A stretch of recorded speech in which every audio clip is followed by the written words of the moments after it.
రాధాదేవి ఎంత అందంగా ఉంటుందో తెలిస్తే మీరు ఆశ్చర్యపోతారు. ఒకరోజు శ్రీకృష్ణుడు నిద్రపోతూ ఉండగా అదే నిద్రలో రాధా ఓ రాధా అంటూ కలవరిస్తూ ఉంటాడు. అది విన్న శ్రీకృష్ణుడి 16,000 మంది రాణులు ఈ రాధ ఎవరు అని వెతుక్కుంటూ బృందావనంలోని రాధ ఇంటికి వెళ్తారు. ద్వారం దగ్గర ఒక అందమైన అమ్మాయి నిలబడి ఉంటుంది. ఆమె అందాన్ని చూసి తప్పకుండా ఈమె రాధ అయి ఉంటుందని ఆమె దగ్గరికి వెళ్లి అడగ్గా, అయ్యో నేను రాధాదేవిని కాదు, నేను ఒక చెలికత్తెను. రాధాదేవిని చూడాలి అంటే ఇంట్లో 7 ద్వారాలను దాటుకుంటూ వెళ్ళండి. అది విని ఆశ్చర్యపోయి లోపలికి వెళ్లారు అందరూ.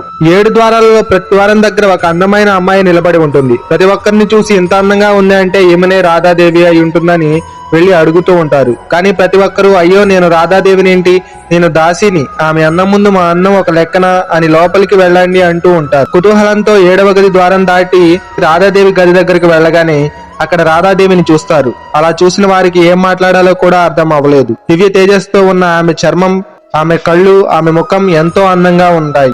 అలా రాధాదేవిని చూసి సంతోషంలో వాళ్ళకే తెలియకుండా వాళ్ళ నోటి నుండి రాధే రాధే అని వస్తుంది. ఇప్పుడు అర్థమైందా రాధాదేవి ఎంత అందంగా ఉంటుందో? వీడియో నచ్చితే మన ఛానల్ ని సబ్స్క్రైబ్ చేసేయొచ్చుగా మరి.